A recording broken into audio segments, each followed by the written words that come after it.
faithfully delivering value by interpreting great books from around the world. Hello, this is Sally's Book Talk. Today we'll explore this book for you, Winesburg, Ohio, by American writer Sherwood Anderson. There was a writer who penned his own epitaph. The greatest adventure isn't death, but living. Yet, he died by accidentally swallowing a toothpick at a dinner party. Such an accidental death seems unable to live up to his grand epitaph or match his great fame during his life, because he pioneered modern American literature and was hailed as the teacher of a generation of American writers. He generously supported William Faulkner, the 1949 Nobel Prize winner, helping publish his debut novel, Soldier's Pay. He also recommended Ernest Hemingway, the 1954 Nobel winner, to Paris for literary growth, introducing him to masters like James Joyce, Ezra Pound, and Gertrude Stein. Faulkner once said of him, "He was a giant, though he lived in a world full of dwarfs." The giant Faulkner referred to was American writer Sherwood Anderson. And that world full of dwarfs he mentioned is exactly the small towns Anderson depicted, impacted by American capitalist industrialization. This is fully shown in Winesburg, Ohio, which we're discussing today. And Anderson wrote over 10 novels, and this Winesburg, Ohio, is a renowned classic listed by the Modern Library as one of the top 100 English language novels of the 20th century. Winesburg, Ohio is a short story collection of 24 tales featuring over 20 small town characters, linked by protagonist George Willard's experiences. The town in the title, Winesburg, is a fictional Midwestern city in Ohio with under 2,000 residents and beautiful, peaceful rural landscapes. But the town's residents aren't happy. They're eccentric, lonely, even neurotic, with closed-off hearts and distant from each other. You could say this book is the most exquisite depiction of small-town life in America's industrial wave, and it broke traditional American novel frameworks in style. It shifted from simple storytelling to deep exploration of the human psyche, achieving a literary revolution. After its publication in 1919, the novel gained significant acclaim. European readers said they encountered new American small-town perspectives and fresh language for the first time through this. What exactly are the grotesque people in the small town like? First, let's look at the novel's protagonist, George Willard. He's a young reporter with dreams of becoming a writer, living with his parents. His father is always well-dressed, with a pair of neatly trimmed mustaches, strutting down the street with his head held high. But he'd suddenly turn around and curse angrily into the air, "Damn this life, damn George." The relationship between his parents is awful. If the mother showed up then, the father's temper would get even more volatile. The mother is only 45 years old, but she has some unknown illness, weak body, sentimental, wandering around the hallway absent-mindedly every day, talking to herself. He often sat by his room's window, gazing at the faded wallpaper and worn-out carpet, watching the baker in the opposite shop chase after a stray cat. As he watched, he'd start crying. His father always wanted to get into politics but couldn't find a way. And she opened a boarding house, but business was terrible. The frustrated father highly valued his son George. He hustled around and finally got him a reporter job at the newspaper. Pleased with this, the father walked up to George and said earnestly, "Don't forget, you're my son. You gotta brace yourself and strive for success." Whenever the mother heard the father speak, she'd tremble with anger. But when George came to his mother, he suddenly felt a bit comforted, and he stammered, "You gotta brace yourself. The family's finances are modest. The mother is ill. There's no love between the couple, and family bonds are thin." Growing up in such a family, George's biggest feeling was alienation and estrangement. His parents don't talk to each other, though they both speak to George and pin high hopes on him, but they don't understand him at all. George and his parents live under the same roof, yet they're as strangers to each other. As George started his reporter job, he began covering news and gradually realized that alienation and estrangement are common in a small town, whether single, married, or divorced, whether a shopkeeper, teacher, farmer, farmhand, or doctor, whether old or young, whether longtime residents or recent newcomers, all live a peculiar and joyless life. These characters can be roughly divided into two types. The first type lives in complete isolation, away from all normal social interactions, enjoying a solitary life. The second type of people once entered love or marriage, but they ultimately faced setbacks and became increasingly lonely. Let's look at the first grotesque character in the book, nicknamed Winged Peter Baum. Winged means fluttering wings. He is a longtime resident of the small town, having lived here for 20 years, but he hardly dares to interact with anyone. He's especially nervous about his hands, which are usually hidden behind his back or in pockets. And when he takes them out, he gets extremely anxious, causing his hands to tremble constantly. This trembling makes his hands look like fluttering wings. That's why his nickname includes winged. What exactly happened to his hands? It turns out 20 years ago, Peter Baum was an elementary school teacher in a small town in Pennsylvania. He loved his students and the job. His way of disciplining children was very gentle. He liked to touch their shoulders and heads with his hands, unlike other teachers who coldly stuck to the textbook. Oh, but unforeseen events occurred. A child became infatuated with this young teacher and had dreams at night about the teacher being close to him. After waking up, he told his parents, who were furious. They thought the teacher was sexually harassing the child. Then several completely innocent children, under parental pressure, admitted that the teacher touched their hair and hugged them. Parents stormed into the school, beat Peter Baum, and finally drove him out of Pennsylvania overnight.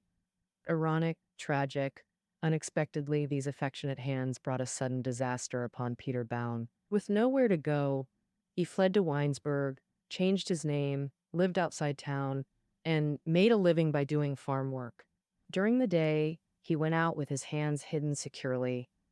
At night, in the dark, he only extended his hands under a dim light, quickly picking up breadcrumbs from the floor to eat. And most people in Winesburg knew nothing about him, except that he was called Peter Baum and was a grotesque person. Peter Baum could only relax when with George, vaguely recalling his former self as a teacher 20 years ago. But as he talked and noticed his hand reaching toward George's hair again, he suddenly pulled it back and hurriedly said goodbye. Peter Baum trapped himself in the shadow of the past. The more he feared his hands would make a mistake, the more he noticed them, appearing increasingly neurotic, and people viewed him as more of a grotesque person, distancing themselves. People are gossiping behind his back again, and Peter Baum willingly accepts this to avoid his hands making another mistake and causing him harm. Now, let's talk about the second grotesque person. His name is Percival, an old doctor from Chicago. Having lived in Winesburg for 5 years, like Peter Baum, Percival hardly interacts with anyone but talks freely in front of George. Percival's clinic is both dirty and deserted. He sits daily in an empty consulting room beside a cobweb-covered window, but he claims his poor business comes from actively refusing patients. He says he was once a reporter and involved in a manslaughter case. He says his father was a madman and his brother was a spendthrift. Later, his brother got drunk, lay on railway tracks, and was crushed to death by a train. He says these things mysteriously, as if boasting about being a man with stories. Then, one day, a girl in Winesburg fell off a horse and was seriously injured. The town's 3 doctors all went to the scene, and someone came for Percival, but he avoided them. After the girl couldn't be saved, the old doctor came to George in terror saying he foresaw being hanged from a lamppost by the townspeople for dereliction of duty. Dr. Percival is also grotesque in his delusions. In them, he's aloof and attention seeking. He even imagines the townspeople collectively executing him, which justifies his distancing from others. Now, let's look at the third person who not only avoids Winesburg people, but also resents them. His name is Elmer. Having been in Winesburg just over a year, he always feels inferior as an outsider. He and his father opened a store in Winesburg. After a year of poor business, he feels the longtime residents look down on and despise him. His attitude toward George is hostile too. He feels George, like all Winesburg people, has been secretly laughing at him. The store is right next to George's newspaper office. He often sees George, stares at him, and thinks George's neat clothes mock him. In November, on a freezing cold day, Elmer decided to leave Winesburg alone. He stole $20 from his father, but on his way to the train station, he encountered George. On a sudden impulse, he stuffed those 2 banknotes onto George, then punched him repeatedly as if he were a thief until George fell to the ground. Elmer then jumped onto the train, feeling he'd finally gotten his revenge. Elmer was deeply insecure. His personality was fractured. Instead of trying to integrate into Winesburg life, he used a clumsy, ridiculous frame-up to prove George was a villain and that Winesburgers were all evil. He left Winesburg completely to keep living in his imagined perfect self-image. He saw himself as a principled young man rejected by Winesburg people. Then he would bravely leave in anger. Peter Bound couldn't escape his past shadows, thus distancing himself from people. While Dr. Percival imagined non-existent things that caused people to avoid him, Elmer left the small town full of resentment, driven by insecurity and self-protection. Unlike these 3 bachelors, the second type of grotesques in the book craved love and had entered its world. They'd loved, some married, but all ended in failure.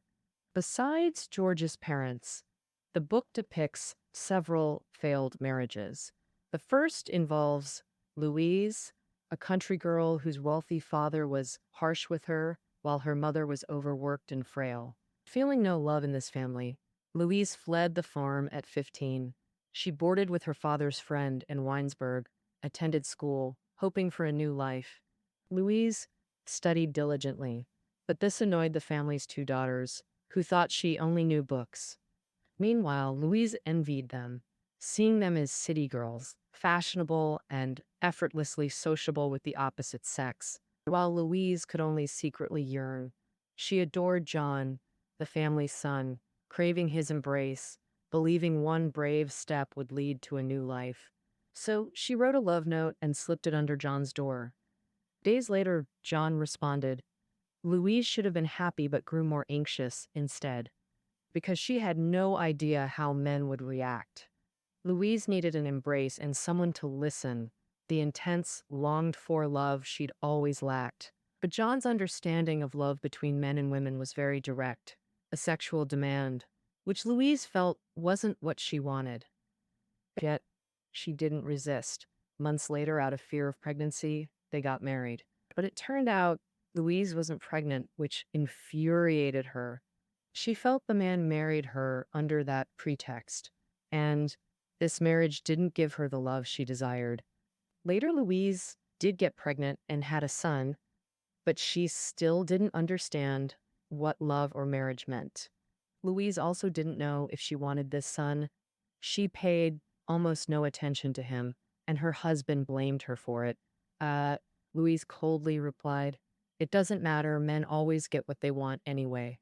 Louise's longing for love was pure, stemming from the lack of love in her life. She projected this longing for love onto men she didn't understand at all. But men equally didn't understand Louise's needs. When she actually interacted with them, she always felt it wasn't what she wanted, leading to frustration and growing discouragement. The second marriage features William, a handsome telegraph operator in town. He was madly in love with a woman and later married her as desired. William adored his wife excessively. He was subservient, even crawling to her feet to kiss her shoes and ankles. But just touching the edge of her clothes made him tremble all over. Though married, he didn't dare to touch his wife casually. And he discovered his wife secretly had 3 lovers. He was horrified, didn't dare confront her, so he sent her back to her parents. And now, later, his mother-in-law wrote inviting him over. Arriving there, she made him wait in the living room, then had her daughter walk in completely naked. The mother-in-law believed that just a bit of real sex between them would resolve all conflicts. And however, William flew into a rage, feeling he'd seen women's true nature. They were not only unfaithful, but shallow, caring only about instincts with no regard for anything else. Suddenly, overcome by mania, he grabbed a nearby chair and struck his wife. After that, he never had contact with any woman again. He lived alone in Winesburg, completely ignored by everyone. But one day, seeing George embracing and kissing a girl, he took George aside privately, saying, "I'll tell you my story so you can be warned. Maybe you have dreams in your head, but I'll destroy that dream of yours." William was also naive, treating his wife as a goddess with an almost worshipful attitude. But in reality, his wife had normal human desires, completely different from the divine image William held. Just like Louise expecting men to give her the love she wanted, they didn't understand each other. They were all wishful thinkers, and when reality contradicted expectations, they became discouraged, even angry, and out of control. Due to love's failures, they became estranged from everyone, unwilling to risk further hurt through contact. They all stubbornly believed they'd seen the essence of relationships, not knowing how to connect, craving love, but not knowing how to love, led to each character's social alienation, creating mutual estrangement and individual loneliness. Some were trapped in the past, some in paranoia, some in extreme insecurity, all internal causes of alienation. Further, Sherwood Anderson revealed external causes, conservative small-town views, oppressive gossip, and even violence that deepened social barriers, paralyzing spirits and withering humanity. One character is George's elementary teacher, Kate, 30 and unmarried. People whispered that as an old maid, she was sour, stubborn, and lacked normal feelings. She didn't understand why she was so lonely. She knelt on her bed crying, walking in rainy nights, seeking comfort. Her mother didn't understand her at all, shouting accusations, assuming she'd done something immoral. Later, Kate developed feelings for George, nearly 10 years younger. One night, Kate visited George at the newspaper office where he was on duty and talked to him about life for an hour. Then, when she tried to kiss George, he reacted slowly with confusion, which George's hesitation instantly filled Kate with shame. She hit George a few times, then stood up and ran away. Kate couldn't bear to imagine the consequences if gossip spread about her attempting to seduce a boy.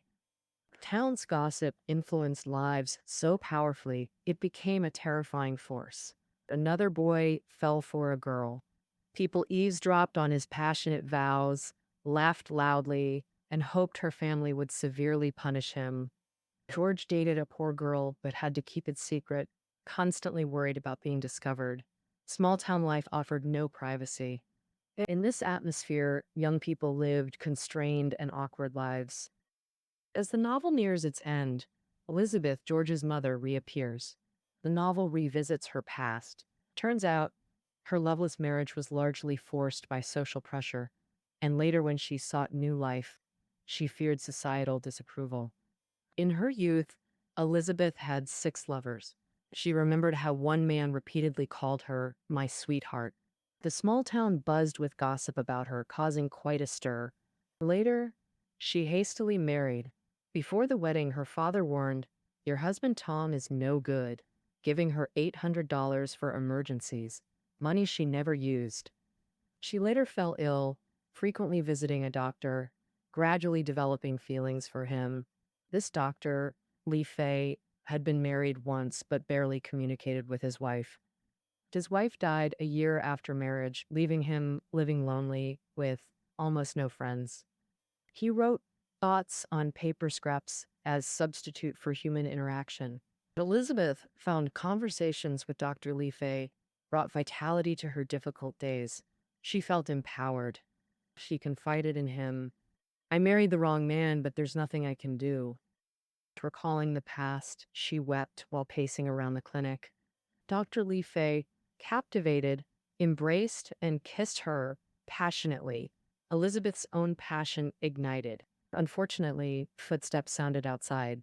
They froze, listening quietly. That pause, the rekindled passion for life and love, and Elizabeth's heart instantly died. Returning to that loveless home, her spirits completely withered. She never saw Dr. Li Fei again until her death months later. George felt nothing about it, even annoyed, because he'd just received a letter from Helen, the banker's daughter. If not for his mother's wake, he could have gone on that date. He was fantasizing about kissing Helen when suddenly he felt guilty for thinking that way about his mother. He cried over this. His mother's death marked the end of George's boyhood. Long tired of this loveless family, he yearned to leave this dreary town where he desired both love and success, yet didn't know where to begin. Now, he finally resolved to leave Winesburg and venture into a wider world. In the novel's final scene, George boarded the train, reflecting on the words of Winesburg's grotesques and their fragmented past experiences. The stories of Winesburg's grotesques are largely complete.